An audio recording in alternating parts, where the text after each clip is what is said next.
They cry peace, peace when there is no peace. My name's Tom Arthur, and I'm the pastor at Sycamore Creek. And tonight I'm here with three of my colleagues and friends for our sixth episode, our sixth round of perspectives. Four pastors talk about race. Hey guys, take a moment and introduce yourselves. Coy? All right, Pastor Coy Boyer, Kingdom Life Church. Kurt? Pastor Kurt Wright, Crossroads Church. And Luis. Pastor Luis Torres from The Mix. Luis, Coy, Kurt. This is going to be an interesting one, guys, because we haven't talked about this. Like, some of you just got on this Zoom call like 5 minutes ago. So this is raw and unfiltered, four friends processing, defunding the police. We have literally not talked about this until we're doing it public right now. So here's where we're at this week, all right? We have had the Minneapolis City Council create a veto-proof majority to defund the police in Minneapolis, all right? Here's a local news station, KARE 11 News from Minneapolis, St. Paul, with some video of that event. What do we want? Justice! What do we want it? Now! During 2 weeks of protest, change has been a common theme. Today we learned the possible extent of it. This council is going to dismantle this police department.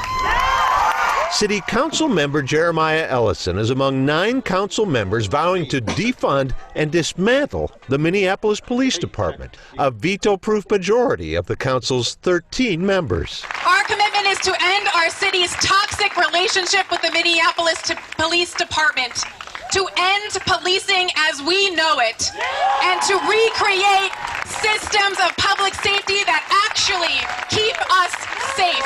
Council President Lisa Bender and the other council members on stage at Powderhorn Park were short on specifics, instead promising a year of community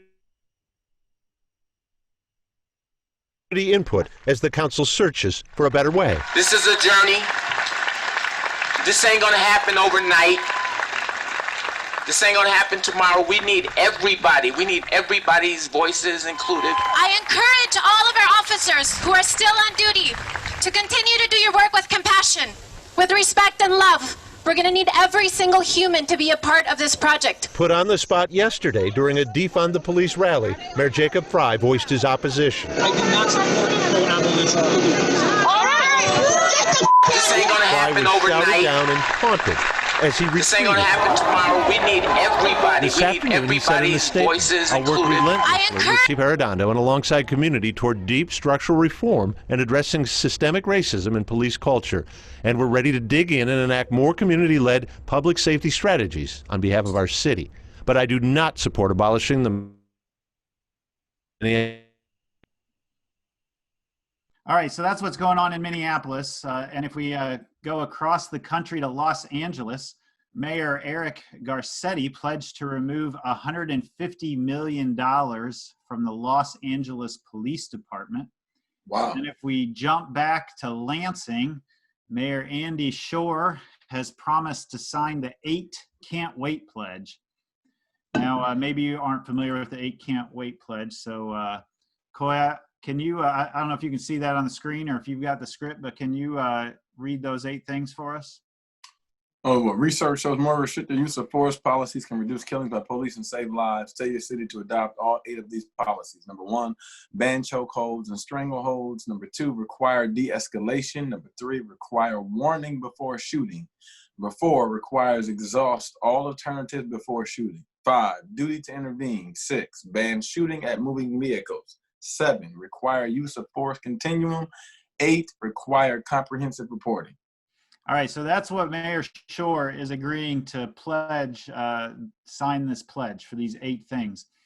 There seem to be, I'd say, 3 basic branches advocating for various levels when it comes to police departments. 1 is reform, 2 is defund, and 3 is abolish. And I think when we talk about defunding the police, it often sounds to white ears like abolish the police, and sometimes it appears that when someone is advocating for defunding the police, what they really mean is abolishing the police. So it gets really murky. But Mayor Schor's promise to sign the 8 Can't Wait pledge, I think, is clearly an attempt at reforming. I've got a little clip here that kind of explains the difference between reforming, abolishing, and defunding. So I'm going to show that. It's activist and educator Joseph Capehart, and it's a BuzzFeed video clip. It's not the whole thing. It's worth going and watching the whole thing, but this is just the first 2 minutes of it. All right, baby, I think it's super important that we differentiate between abolishing, defunding, and reforming the police. Regardless of which action you support, let's just start by saying what we mean and not conflating ideas to make it more palatable for people. Let's start with reform. By and large, most people would agree that the criminal justice system ain't it. It's not perfect. Police reform looks to specifically introduce positive change to police conduct with things like more training, new technologies, so body cams, and community policing. The ideology behind police reform is that while the system isn't perfect, with enough focus and care, we can limit the ability of police officers to abuse their power or endanger the lives of the people they're supposed to protect. Now, this is different than the call to defund police because reforms are ultimately going to cost more money, incentivizing a larger budget for the police department. Whereas defunding the police calls for lowering the budget and reallocating those funds to support community health and public services. Those who want to defund the police believe that the more money police have, the more dangerous they become, which we can see in the way that many departments around the nation have become militarized without need, or how having more money to get more cops results in over-policing in poor neighborhoods. Where reformists allocate focus and care to the police department, those who want to defund the police shift that focus and care to the community itself, hopefully lowering the need for police intervention and subsequently lowering opportunities for any abuse of power. Both of our current presidential prospects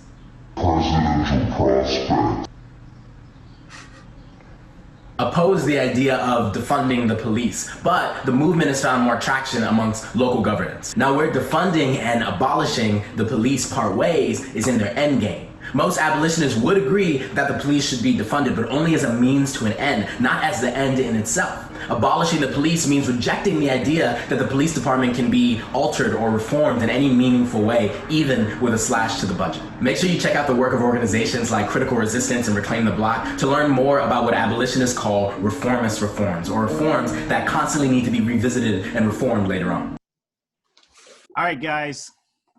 This is a gut check, all right? This is supposed to be like a 30-second answer, all right? We're gonna get deep into the meat of this in a minute here, but this is like your 30-second gut check. Reform the police, defund the police, or abolish the police. Luis, gut check? You got to unmute yourself. Hey, your mic on. My bad, y'all. Rookie move. Right. To me, is defund. You want me to say? Yeah, I mean, you got 30 seconds. All right. Okay. Like, all right. To me, it's defund because I think that again, the militarization of the police. That's where you're gonna need, force. I'm not super against the use of force, but it's just when you use the use of force, right? And how you use the force.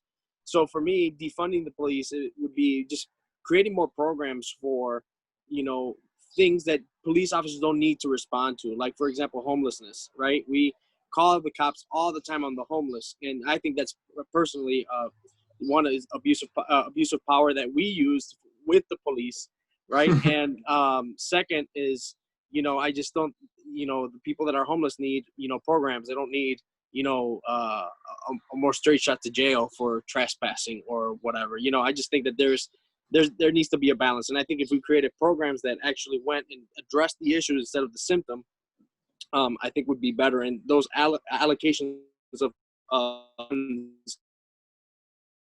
defund. All right, Kurt, gut check, 30 seconds. Reform, defund, or abolish? I'm going to cheat and say defund and reform. So I think the police are being asked to do too much. I was just talking to a friend today. They're a witness to a crime. A police officer came during our live church on Sunday, knocked on their door and said, hey, here's a subpoena to you. does an armed officer need to be knocking on doors saying, hey, you got to show up to court on time?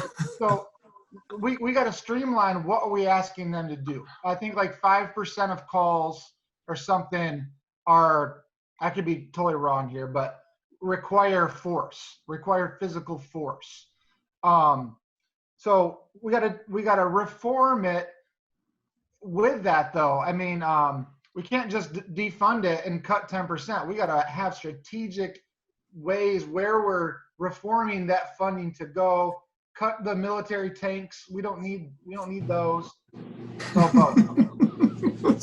defunding, but it's not as simple as just let's give 150,000 less. Like we gotta be real thoughtful. It might actually cost more in the long run to reform it.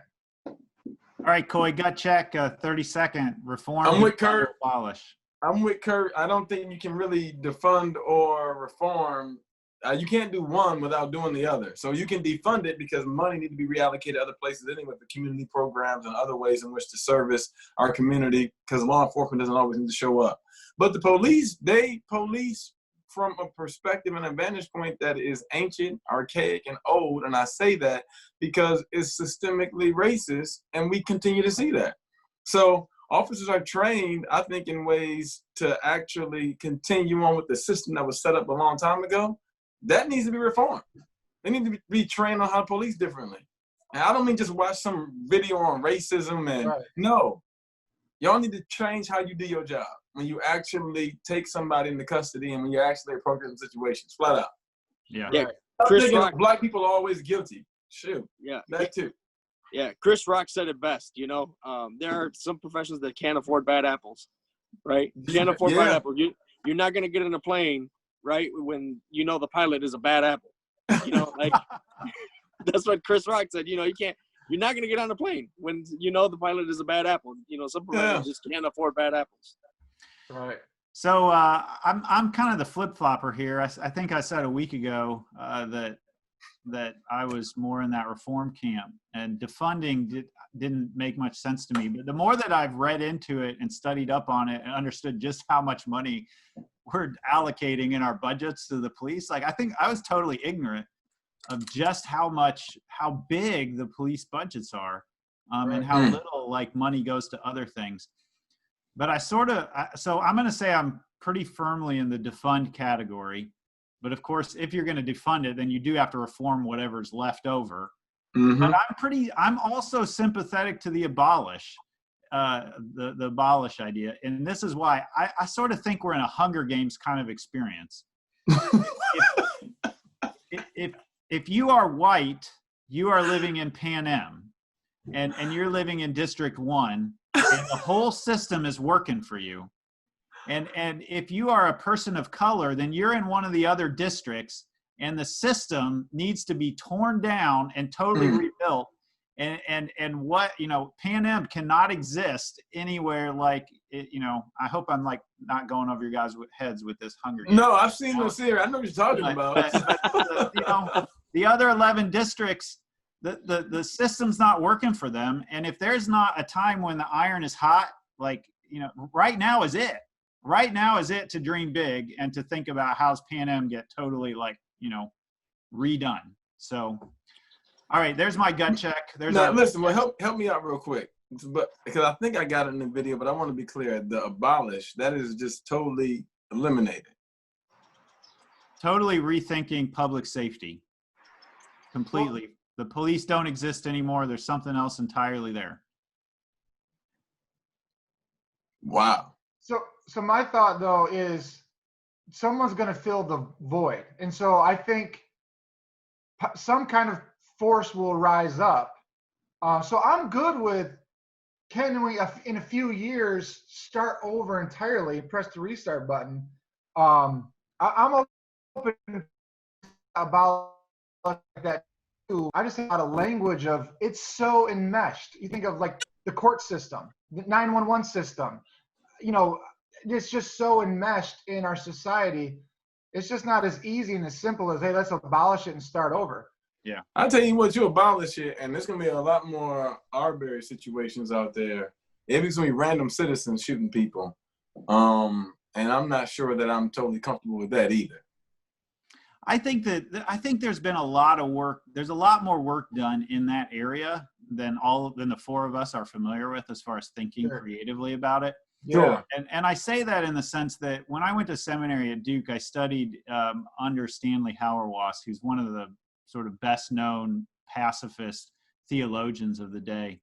And I made there's a lot of pacifists at Duke because they come to like a debate with one of them about this.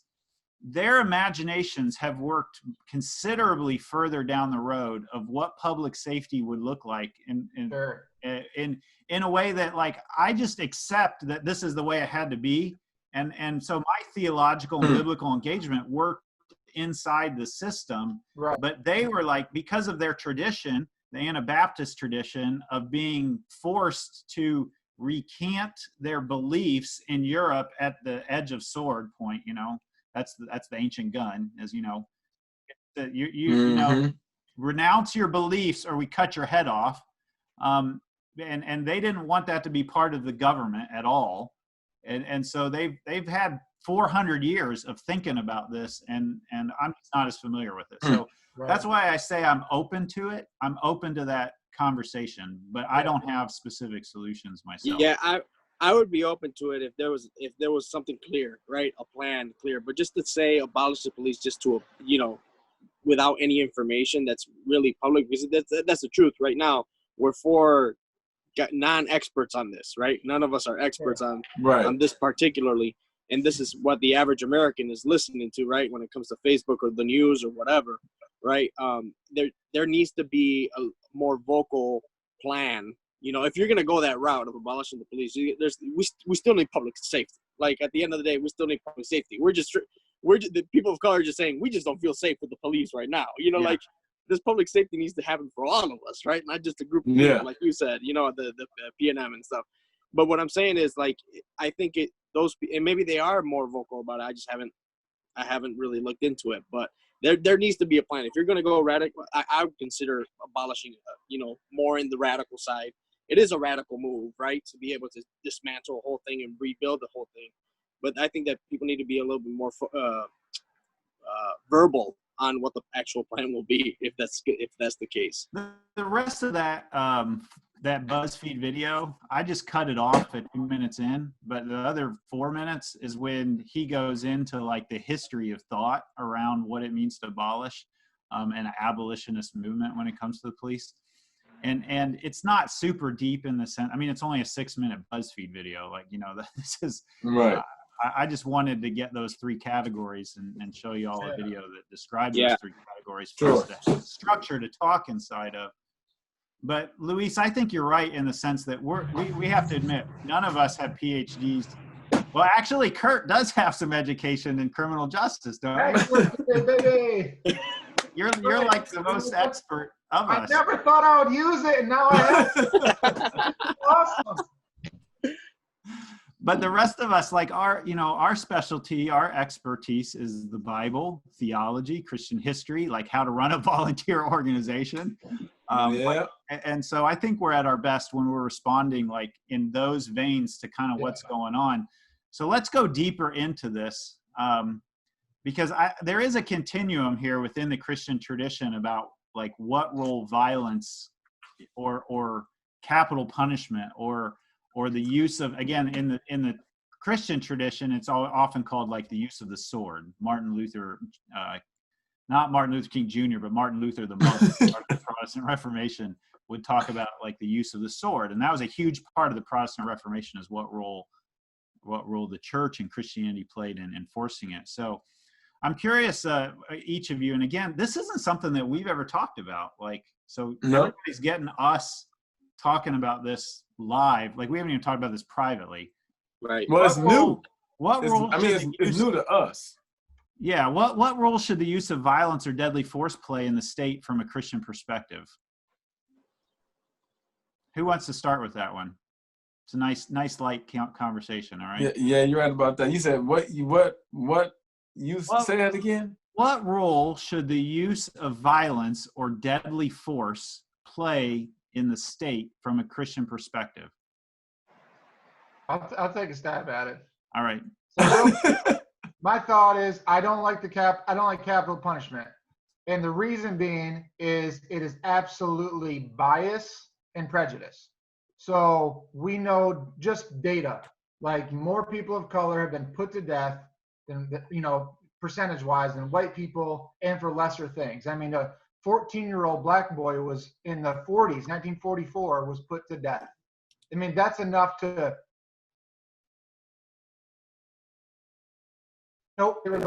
punishment. That says reform and redemption for this person is not possible. I don't know if that's the Christian view that I have. At the same time, the Bible says, thou shalt not murder. I would say it does not say thou shalt not kill. Murder is different than killing. And so I think we need to slow down with the force of guns on the street. We got to slow down, retrain, everything. But at the end of the day, I would say there is some role there.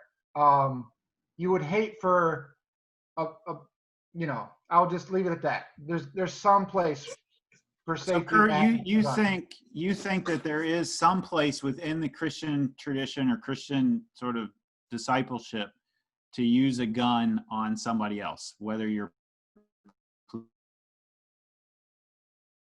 So I don't know if I could live this out, but I'm trying to. I don't feel necessary to protect myself with a gun, but I'd be willing to protect others with a gun.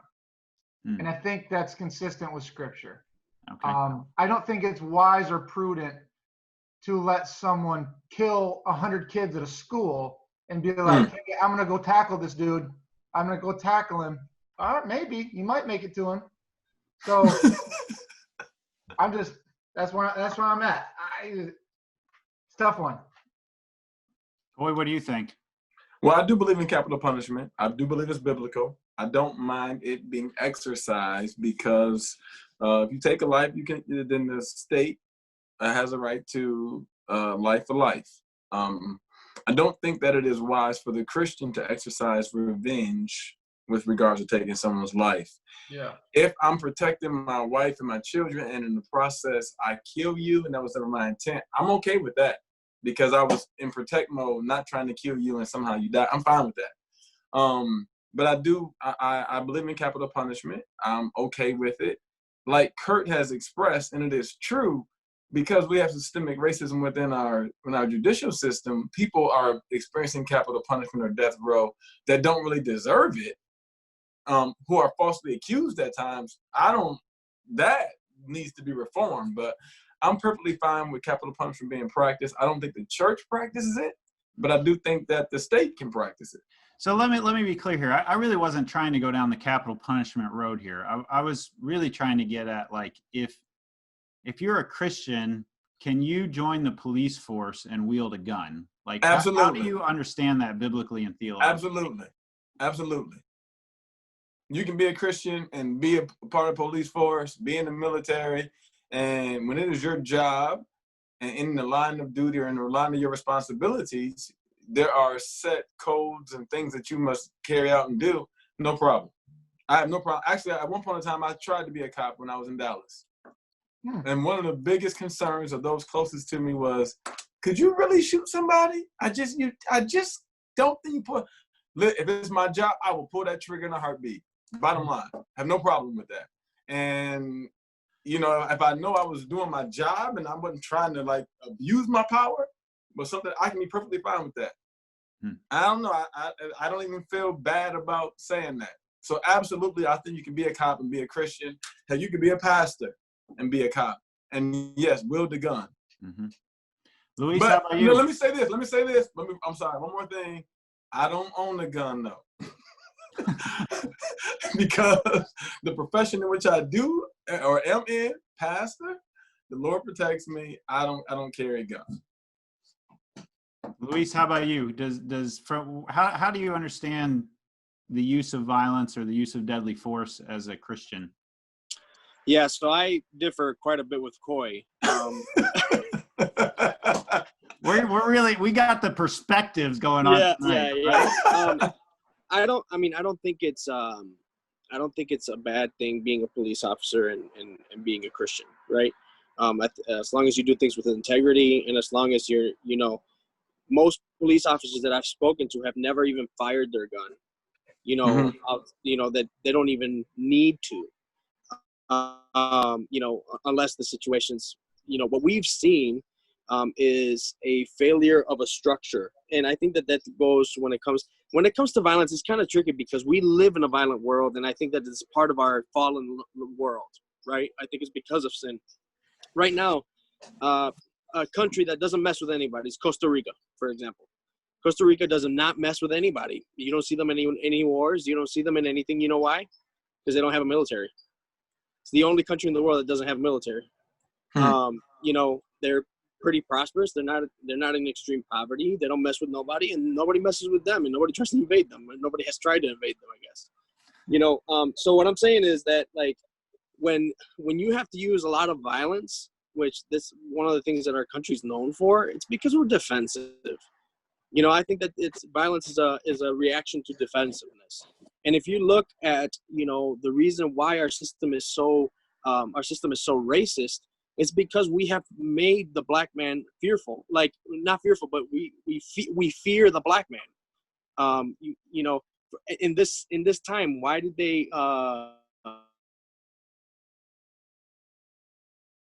cancel the show, right? They canceled the show Cops in this season because it was like, all right, well, you know, we arrest a lot of black people on the show Cops. You know, we have demonized the black man, and I mean, we could fool ourselves. Americans are experts at fooling ourselves, you know. But other countries, you're not fooling other countries. When we came from Puerto Rico, we knew that one thing we knew, even though we come from African heritage, one thing we knew is not to be black. We knew that. How did we know that? The black is not what we want to be.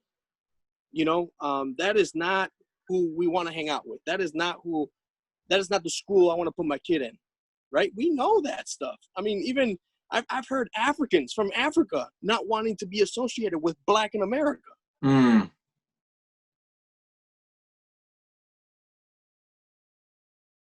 back to the violence thing, I think that violence should be used very minimally. And I think that us Americans, we are obsessed with violence. We have violence in everything. You know, so anyway, that's just kind of my 2 cents. I think that you can wield a gun with integrity, but we're not seeing that in the police force right now, and it's concerning. By the way, Katura is saying that Coy would shoot people with the word God. So, your wife knows you well there. Hey, we're curious, by the way. You know, we're kind of paying attention to the comments a little bit, trying to, and we're curious what you think.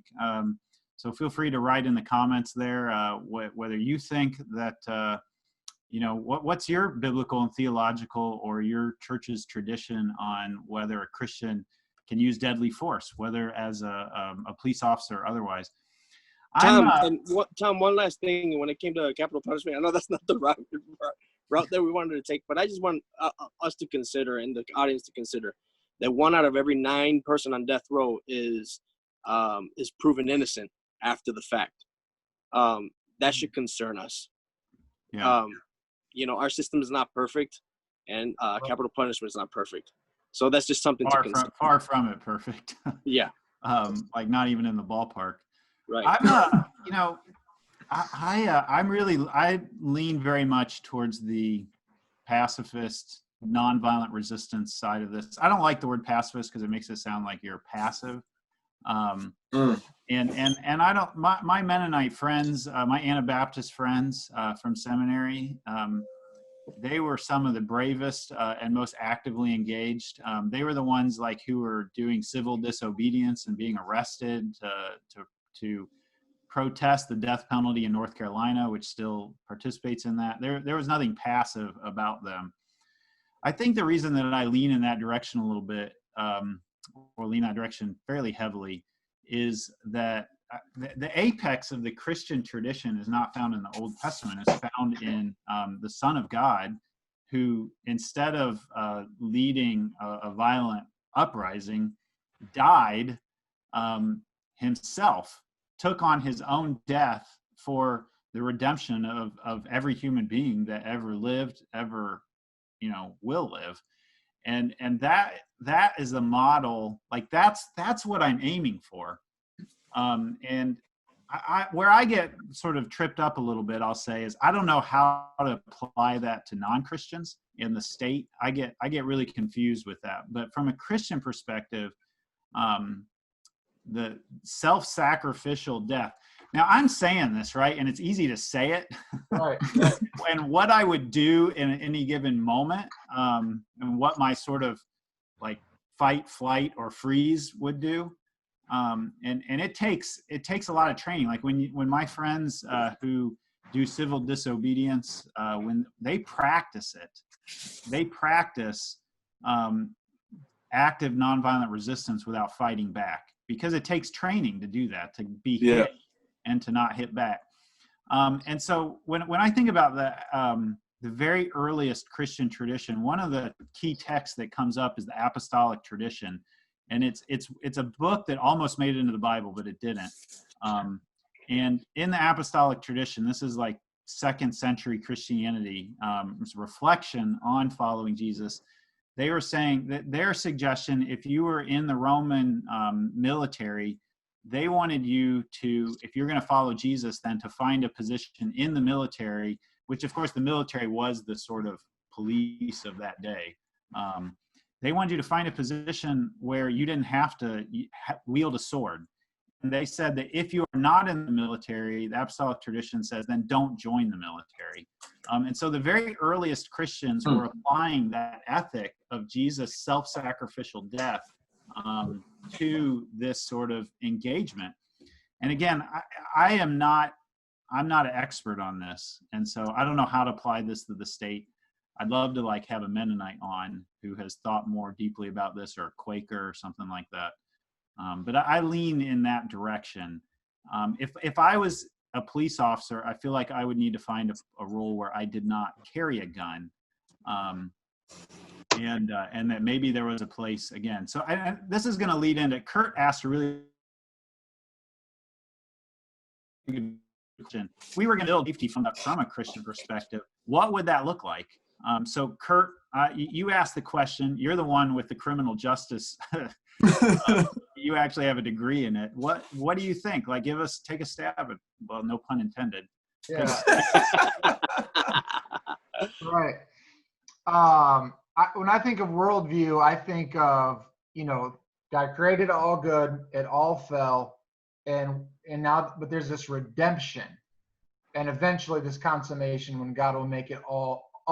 It won't be all right and all reconciled, all peaceful until the Lord makes it that way.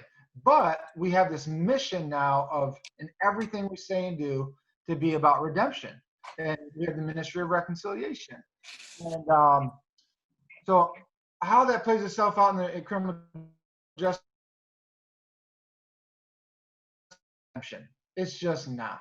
We don't treat people in prison. I was in I did 200-hour internship, wasn't a whole lot of time.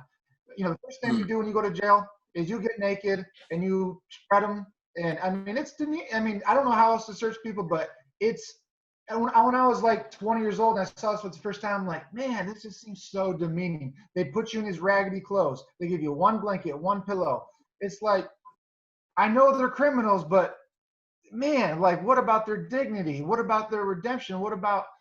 So here's one stat, there's crazy stats, but the United States has 5% of the world's population and 25% of the world's prison population. It's so out of balance. It's insane. Yeah. And we're locking people up, and it's, inequitable, and who gets locked up. I think you're 5 times more likely, if you're a person of color, to be incarcerated, 5 times more likely compared to a white person. Latinos, I think, are twice as likely.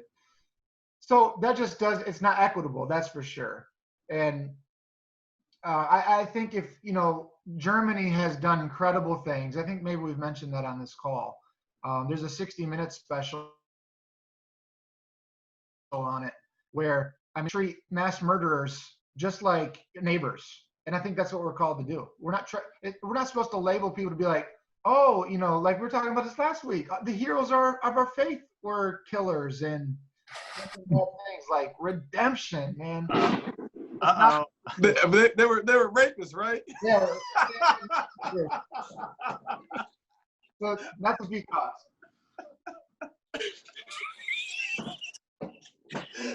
Oh, my goodness. Yeah, never letting that go, man. Yeah, never letting that. Hey, no.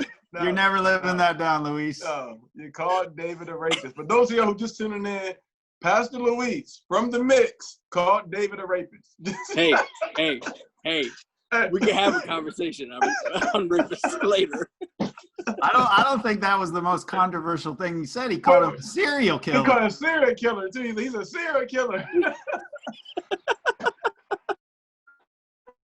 I can go with the rapist cat. I mean, he definitely. Yeah, and again, yeah, we can definitely go. We can have that discussion.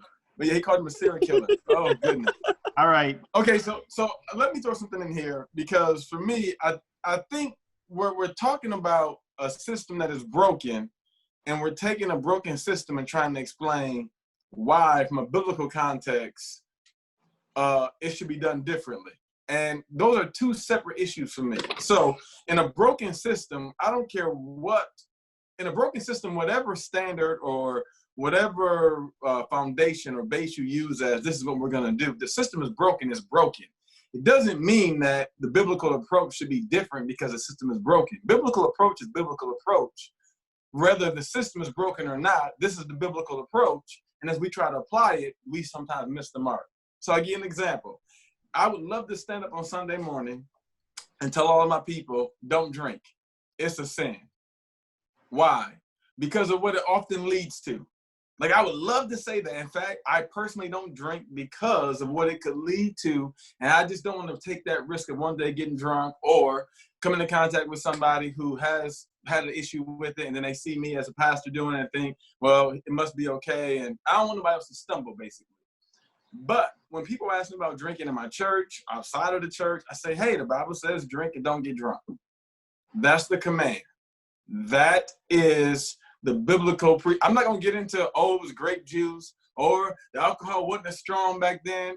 Listen, Jesus turns water into wine. These jokers is drinking alcohol, okay? The reality of it is the command is drink, don't get drunk. That's what I preach. What does this have to do with public safety? This is what I do with public safety. All right, I use it as an example.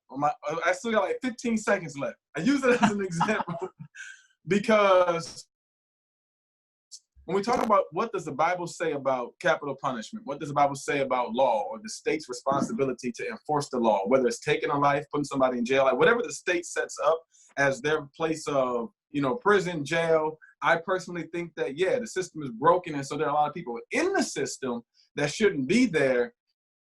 But that doesn't mean that you got to get rid of the system. It does have a place. And when done appropriately and right, then we all benefit from it. When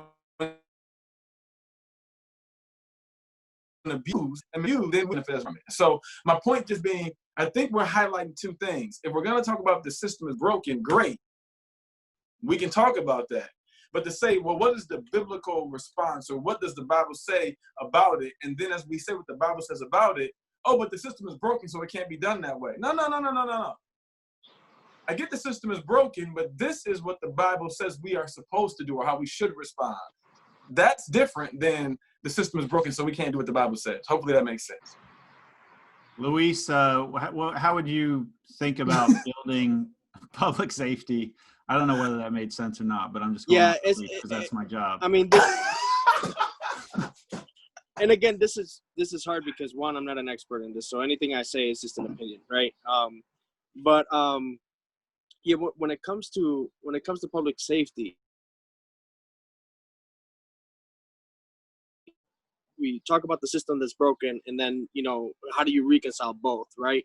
Yes. But to me, it's hard when the system is broken to have things like capital punishment or to have things like that when a system is broken. If the system was perfect, then it'd be different, but the system is broken. So if the system is broken, how do you repair? This is kind of how my thought process is going. How do you repair the system, dismantle it, and start a new one? You know, which seems like when you look at our system, it almost seems like you kind of have to, like, because it's so deeply racist, like it's so deeply ingrained in it, that dismantling it makes sense into building something new. And we've always done it throughout the years, throughout history. We've always been able to tear things down and try to make things new. And again, this all has to do too with like the broken nature of ourselves, Sure. right? Like we're always going to be sinful. Like there's people who are going to try to abuse the power, but the system itself has to prevent from that happening. And that means a constant change of laws. Laws are unjust and they will continue to be unjust. And we need to continue reforming these laws in order to find, you know, so in a biblical perspective, how do you do this? That's a hard question, because you have what the state does and you have what scripture tells you, and there's Right. debate on what scripture tells you, right? People can do, like right now, you and I, in this sense, right? Like we are, you know, we don't exactly agree what scripture says. But to me, when scripture tells you, specifically the gospels, it's a very, like Tom said earlier, it's a very pacifist way of doing things. And pacifist doesn't mean passive, but means actually doing things that don't require violence to death. Does that make sense? That does make sense. But from a biblical construct, though, when we talk about, so Jesus' Sermon on the Mount, a lot of what he's saying, turn the other cheek. Someone tells you to go 1 mile, go 2 miles. A lot of that is your individual response to offense, your individual response to being attacked. And Jesus would say, turn the other cheek. I get that, and I think we should. But then there's also another response to when someone attacks your family. As a Christian, I think that if someone attacks, I love all of y'all. You put your hands on my wife, we got a problem. You can hit me, spit on me all day long. You put your hands on my kids, we got a serious problem. And we're going to handle it. No, I'm going to handle it. And when it's over with, win or lose, I'm going to be good with my decision to defend my family.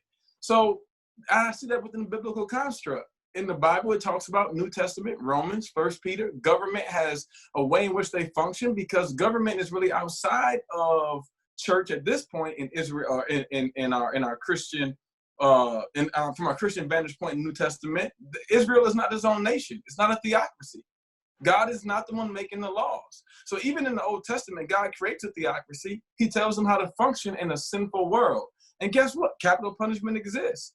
There are punishments, or there are things that take place when we miss the mark. New Testament, now church is separate from the state. And so while the state handles it a certain way, the Bible even tells us how to conduct ourselves with regards to how the state handles it, because there is a separation there. So a lot of times it's an individual thing that Jesus is highlighting. And let me say this too before I get off.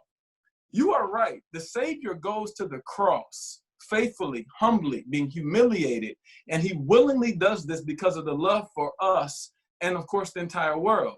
But when people try to take him sooner than he's supposed to, that joker disappears on them. When they meet him at that mountain and they try to grab him, it says he passes through the crowd, like he just disappears and he reappears someplace else. You know why? Because it wasn't his time to go out like that. And so his purpose was to die the way that he did. Nothing could infringe upon that. And if anything looked like it would, he dodged that. So there are obviously times where, yes, we'll be slapped, we'll be mistreated, we'll be kicked, we'll be spit on, and we respond like Jesus did.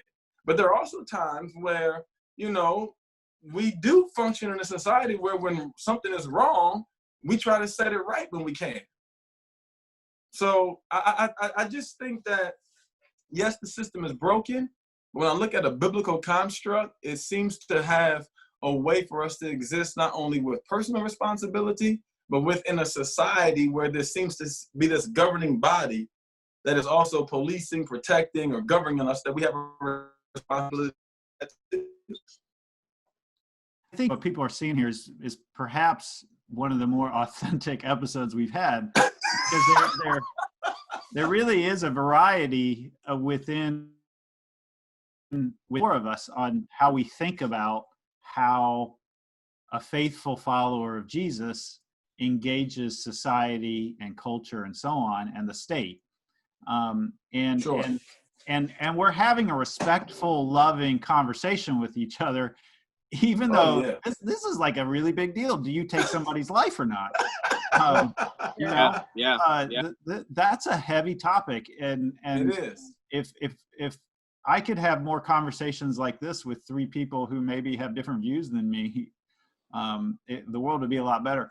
I get really, like I said, I get really confused on how to engage the state, and I would love to engage some people deep. I tend to think, I guess I tend to go towards seeing the church as an alternative to the state, and that the church is its own sort of demonstration plot, so to speak, for living differently.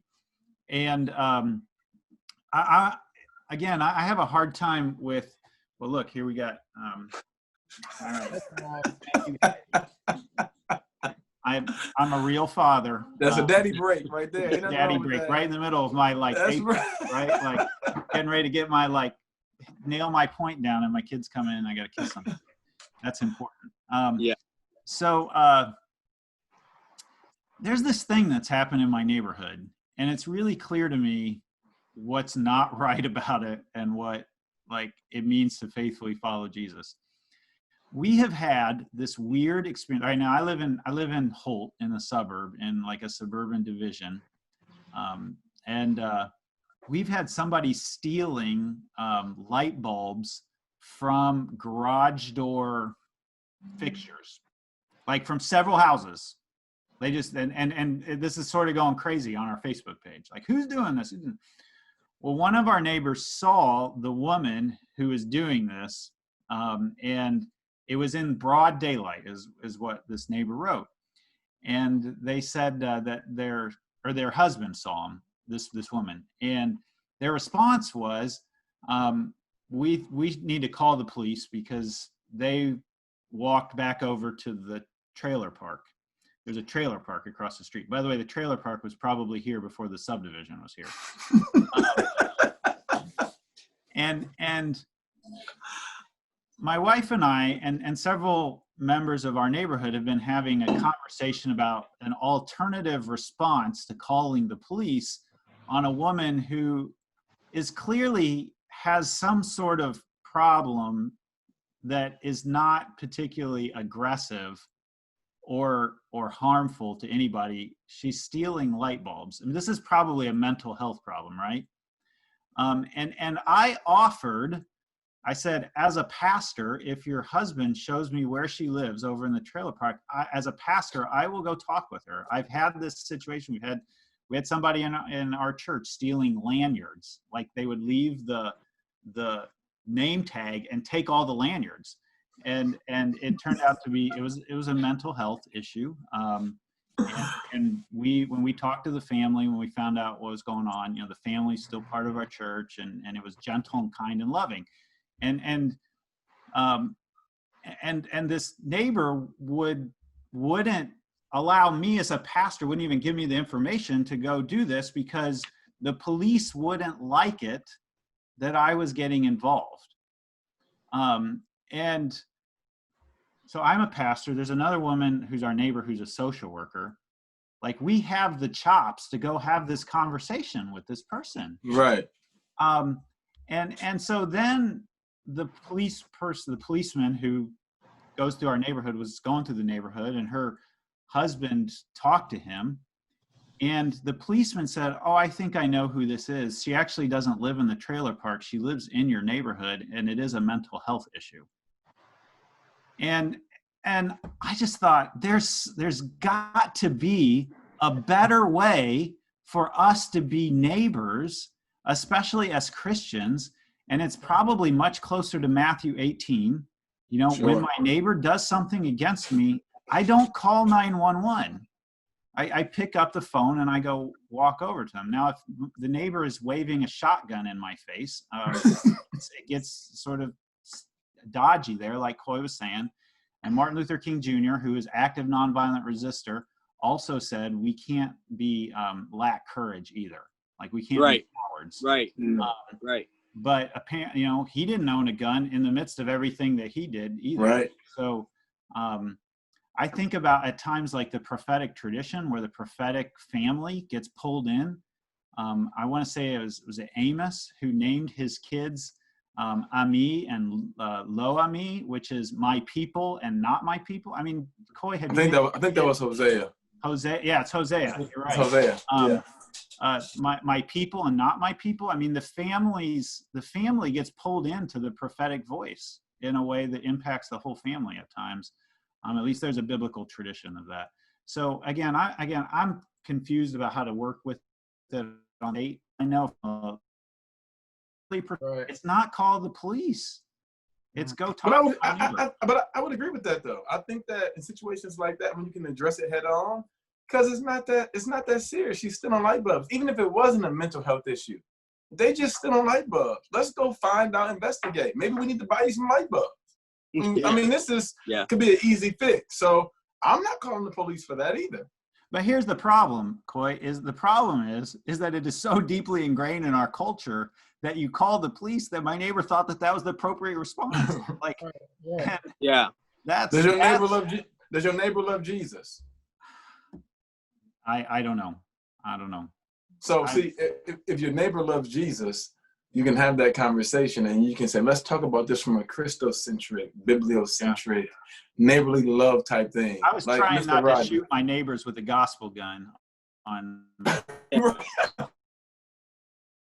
But a non-Christian, they are appealing to what they know to do. Yeah. And who knows, maybe you planted a seed that will make them think something differently the next time. Maybe. Yeah, but then again, this is where I kind of clash, because you don't need to be a Bible thumper in order to be decent. You get what I'm saying? And that's the whole system issue, right? Like, you don't have to be a Bible believer to get that woman professional help. You get what I'm saying? To not call the cops on her. You know, and that's the problem with the system. Yeah. The problem with the system is we're calling cops for light bulbs.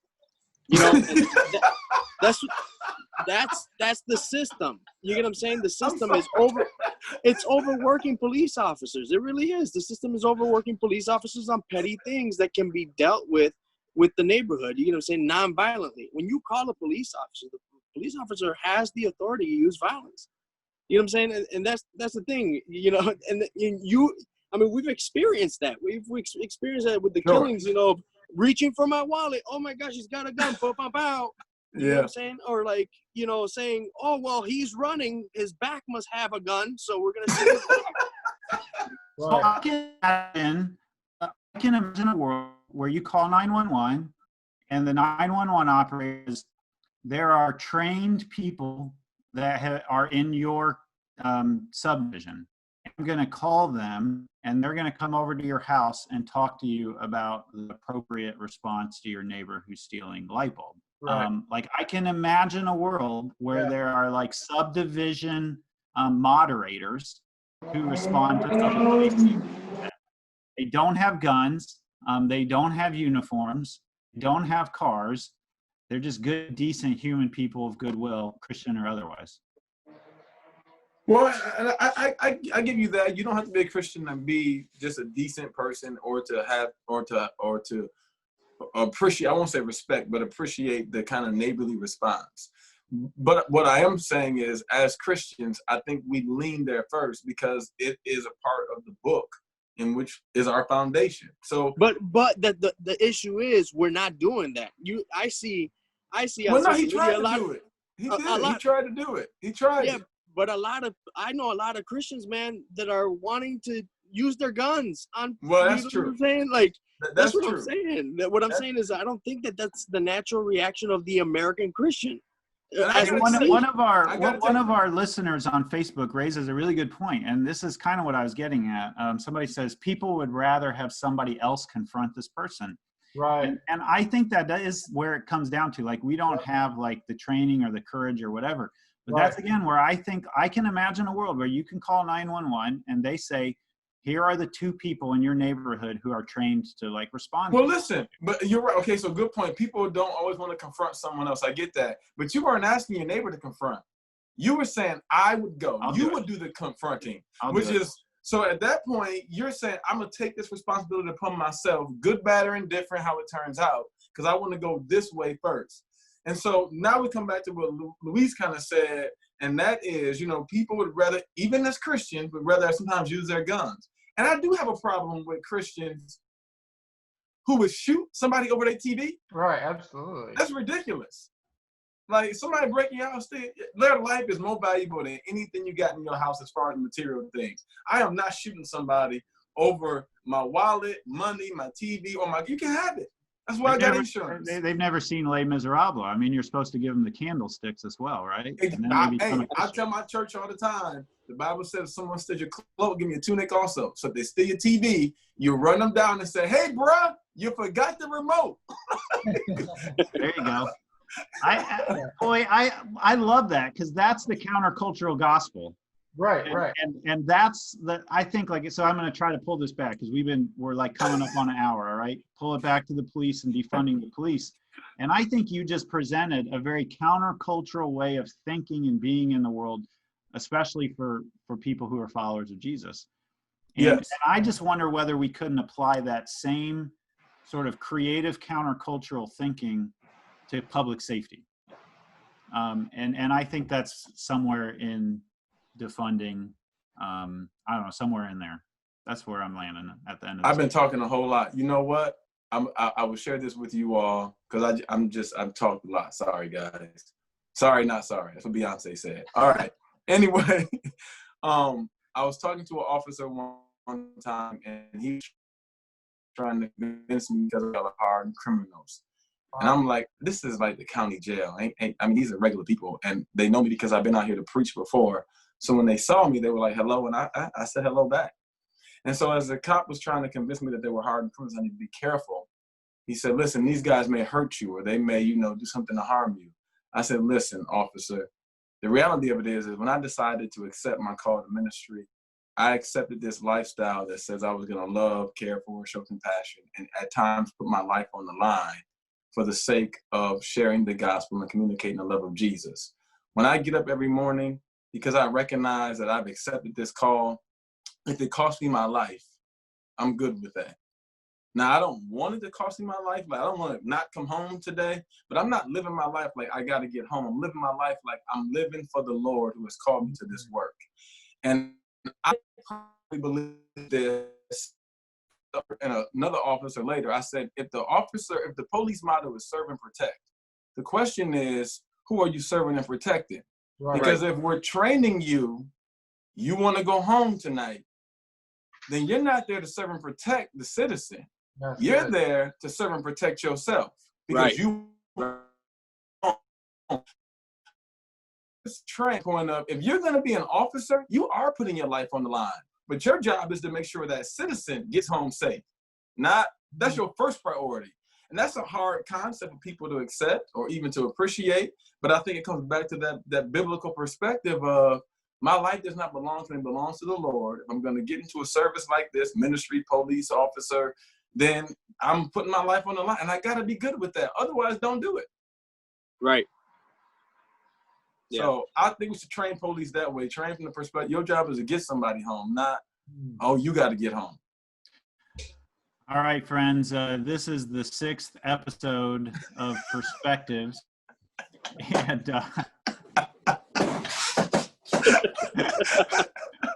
hey, somebody else say something to say goodbye. Don't let me be the last word before time.